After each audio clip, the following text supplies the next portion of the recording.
This is Allie. And this is AJ. And we are back with another episode. This is episode 5 of our podcast, Not That AA.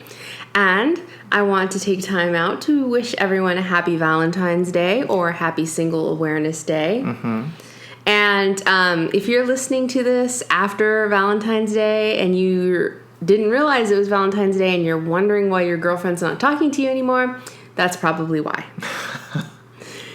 So, with Valentine's Day being upon us, we actually decided, the opening topic to talk about is how we spent Valentine's Day when we were single versus now that we're a couple.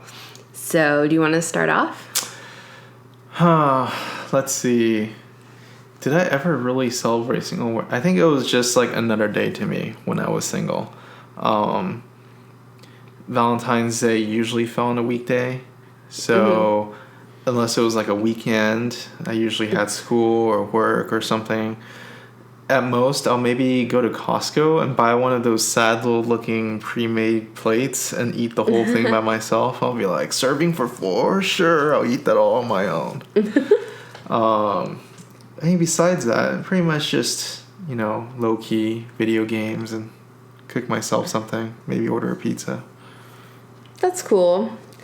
When I was single, I don't really remember. I think I was kind of like you, where it was just another day.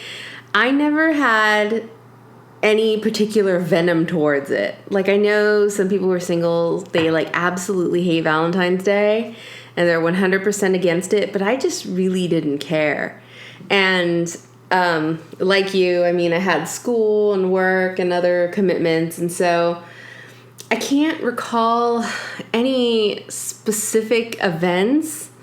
I probably just maybe got myself some takeout, and I do remember is that after holidays, which I still do, is I would raid Walgreens or Target and raid their candy sections. And so sometimes I would have candy on Valentine's Day, but it was usually the day after that I would go and pick up all the 50% off candy. Mm-hmm. And then I'd have a candy stock for, a couple months or whatever until the next holiday rolled around, Easter, I believe. Yeah. And, but I wouldn't really call that any sort of celebration.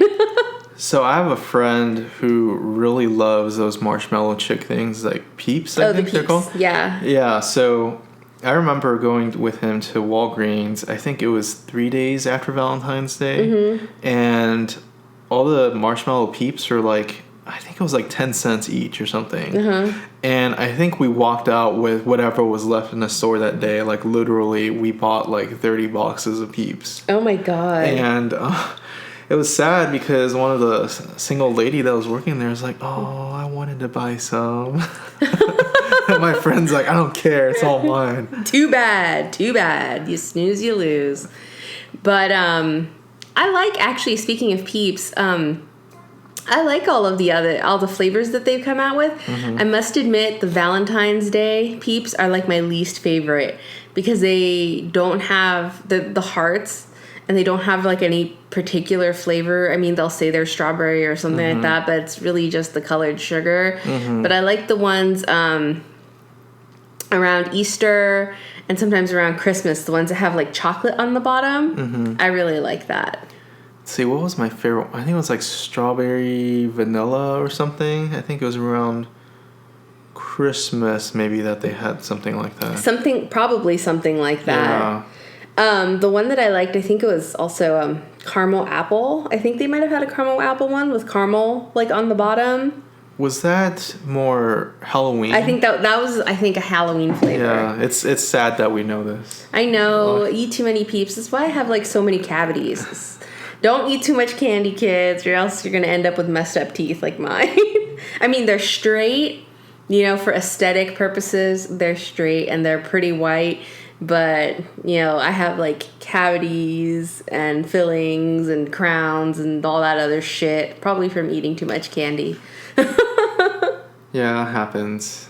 But they're so good, though.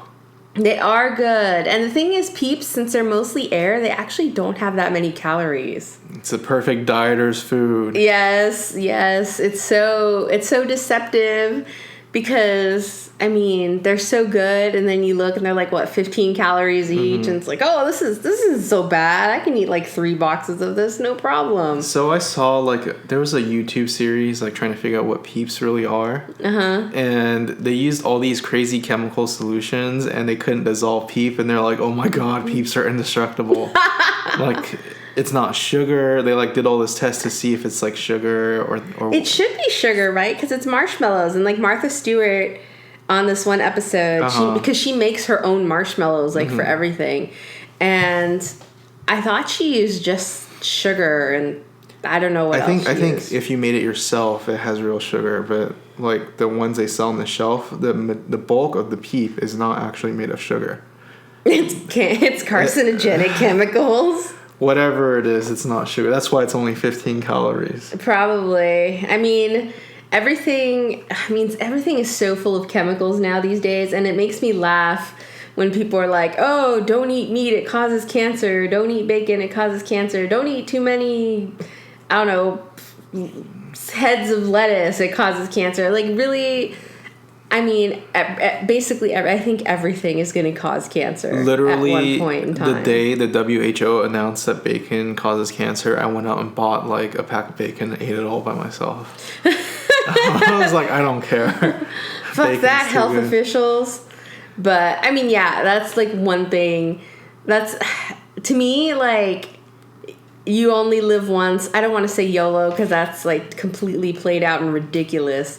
But... it is true. You do only live once. I mean, of course, unless you believe in reincarnation.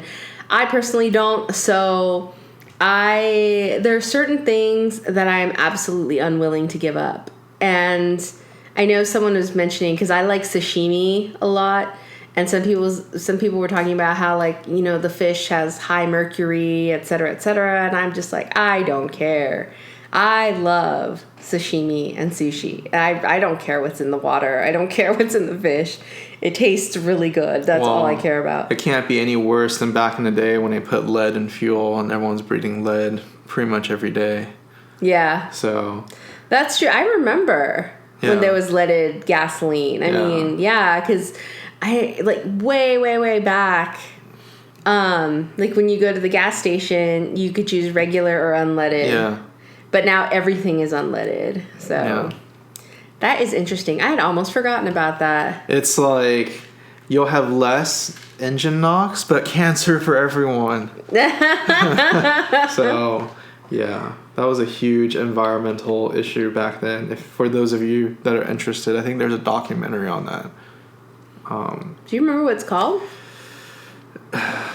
I don't remember the exact name of it, but it was a very interesting documentary about how this guy like convinced the oil companies and convinced the government to like step in, because the oil companies didn't want to do anything about it, right? Because they already have a vested interest in the technology. Yeah. So I think that's when the EPA really got involved with like regulating companies and things like that.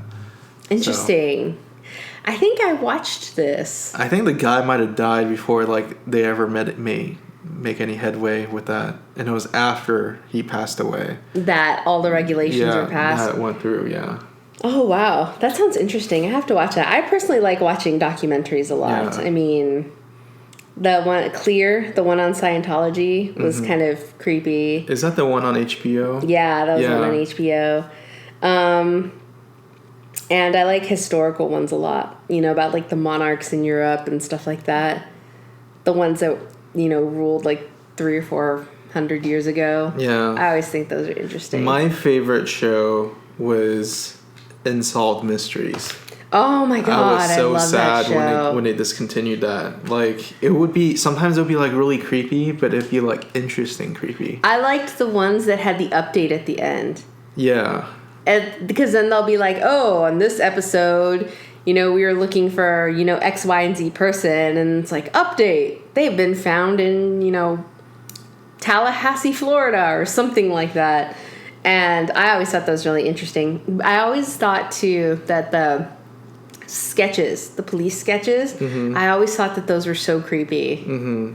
They just look creepy. And then one of them, I swear it freaked me out as a kid. I saw this guy who was wanted on Unsolved Mysteries, and he looked exactly like this guy who worked at Costco, the one that my parents went to. Mm-hmm. And I was like, Mom. You know, that guy that works at Costco, he's wanted. He's on Unsolved Mysteries. And, like, I'm pretty sure it wasn't him. And I don't remember ever seeing him again. Mm-hmm. So, I don't know. It's just, maybe he's in, like, a witness protection program or something. I don't know. And then you seeing him, I was like, oh, crap, we need to move this guy. I didn't make a scene at the store. It was later. It was after the fact. But anyway, going back to Valentine's Day, so... do you want to talk about how we decided to celebrate it this year? Okay, so the way we decided to celebrate it this year was... we've mentioned on the show before how much we loved Until Dawn. And so what we decided to do, because we'd already played through it, to play through it again and try to collect all of the collectibles, like basically 100% it. And so... we started going through, and then when we got to chapter 6, we missed something. And it was, for those of you who've played it, it was when Emily and Matt are in the fire tower. And we missed one of the clues. And so we went back to replay it, but then we discovered that when you go back to replay it, all of the progress you make is pretty much wiped out. And when I looked this up on different message boards, they said, oh yeah, that happens. All of your achievements are tied to your first playthrough. Now, this really, really pissed me the hell off because we had worked so hard and we had been playing for hours to get to that point. And it was just gone. It was just gone in a matter of seconds. And I was so close to throwing the game out the window. You stopped me, though. Yeah. So to clarify, what happened was we had beaten the game already in a playthrough, and we had heard that the function of the episode select was to let you to be able to go back and replay the story to change the outcome, right? Mm-hmm. So, in fact, I think that's advertised somewhere on the box or the game's website. Yeah. So any logical person would assume that any change that you made to that timeline would be saved somehow, right? Yeah. Well, it turns out that's not the case. If you ever left the game, it reverts back to your initial playthrough selections, which means you could start from the very beginning, and if like the power were to go out or something, all of your progress would be lost. Yes. And I think that's a significant oversight of I think it's Supermassive Games who made the game, because the whole point of having that as an option in the game is to let you to be able to go into certain segments and not have to replay the whole thing. Exactly. But by doing that, I feel like it's game breaking. Me too. I mean, I was so angry, and we were thinking of playing through it, but I just like had enough. I made you hide the game because I was like, if I touch it right now, I'm going to break it over my knee just because I was so angry. Yeah, so, I mean, game-breaking bugs like that, I mean, in this case, I don't even think it's a bug. I think it was designed like that. Yeah. Maybe to give it more replay value. I don't know. I don't know. I think I would say that appeals to a certain type of player, that it deletes like that. Mm-hmm. I mean...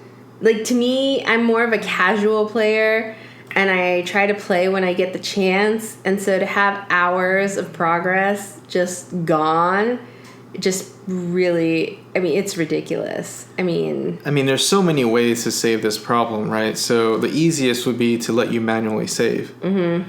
You know, if they had just given you the chance to, be able to go to the start menu or whatever, and be able to save like game slots like you can in Fallout, then you wouldn't have this problem. You could just reload an earlier save state. And someone was saying like, well, you could always back up your game saves to USB drive. I said, I'm not going to waste time backing up my save. Well, now we're going to, like the next time we ever dig it out and play it. I shouldn't have to. That's the whole point of console gaming, to not have to do shit like that. I mean, I remember back in the day when you played a PC game and Windows would keep crashing. That was something you did, right? Yeah. But like on a console, you don't expect stuff like this.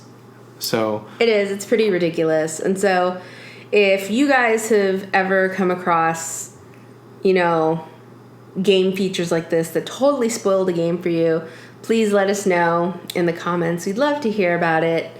And I don't know. I can't think of any other ones offhand. I mean, I'm sure there are, and I just don't remember.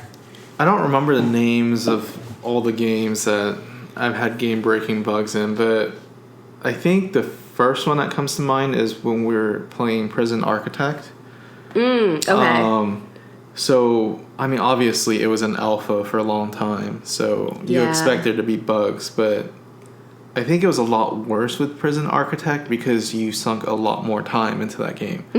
So what would happen is we will get really far in the game, but right before we make it to our final goal of building our perfect prison, what would happen is the game would glitch out and all the prisoners would constantly riot. Yes. And then there's nothing you can do to stop it. It doesn't matter how well you manage the prisoners from there on forward, they will keep rioting, like at the same time interval.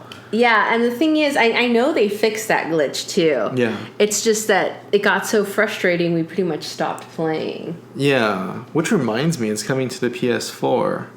Who knows? So maybe we'll pick it up. Maybe we'll pick it up there. But anyways, let us know if you know of any other game-breaking bugs, and if you want to share ideas on how you got through Until Dawn. I know for one, what would have softened the blow is if you can skip cinematics. Yes. I don't know if that's an option, but I couldn't figure out for the life of me. It appears that you cannot skip any cinematic. I've looked, when I went through message boards for advice, they were saying the same thing, that they wish they could skip the cinematics because there's so much of them. Yeah. And, I mean, they're great. They're well done. But when you have to replay the freaking game because when you're just trying to get to the butterfly effect part, you're just like, okay, just fucking shut up and let me decide who gets the damn flare gun or whatever part you're in. Anyways, well, again, we would like to wish everyone a happy Valentine's Day if you're listening to this on Valentine's Day, or if you're listening to it, whenever. Hope you have a great day or evening, and we will talk to you later. Yeah, and if you want to follow us, our Twitter is @GameOverTherapy, just like it's spelled, GAME over OVER therapy. And no spaces or special characters or anything like that. And hopefully we'll be able to stream some more and continue to bring good content for you guys. And if you have any questions, comments, suggestions, please let us know. Thanks. Thank you.